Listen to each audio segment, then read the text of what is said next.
Hi everyone. What are the most critical aspects of interaction design? This is what we're going to discuss today. But before we answer this, let me ask you another question that may answer this for you by itself. What does interaction design mean to you, especially if you're a young designer?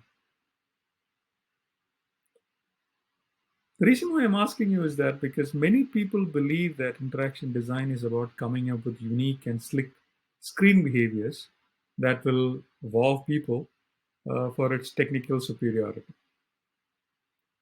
Well, this might be true in some cases.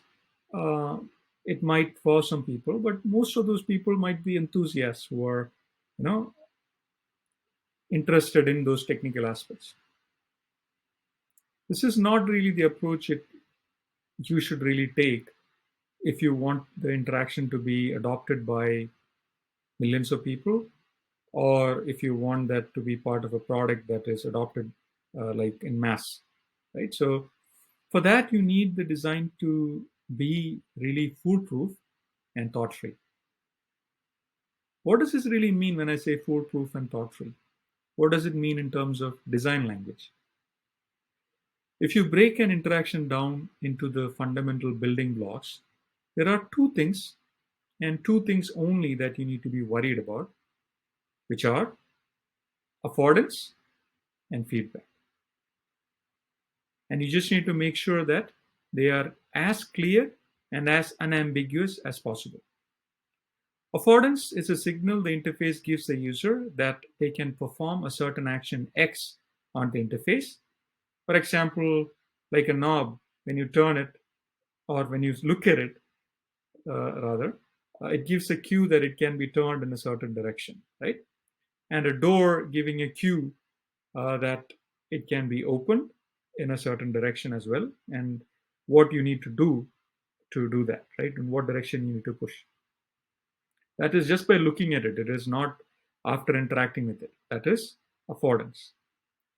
And the second aspect is the feedback.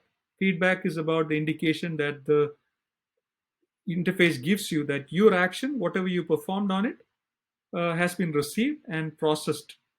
It can be in the right way or in the wrong way. So it needs to give both those indications. If it is the right way, it needs to give an indication that it has been processed correctly, and if it, and your action has produced a result. And if it is the wrong way, it should tell you that okay, you're not doing it correctly. Can you please try this again? Which, if it happens often, which is not a good thing about the product as well, right?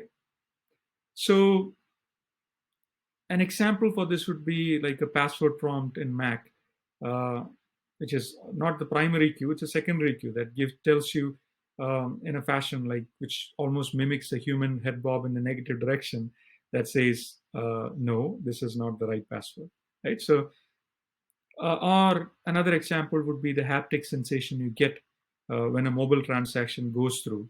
So, it is a secondary feedback. So the first one, if you look at the screen, it might tell you that there might be a confirmation saying that okay, your um, transaction went through, and next time you don't even need to look at it because the feedback, the force, like the haptic feedback that you experience on the hand, would be the same on both instances. So you know that it went through.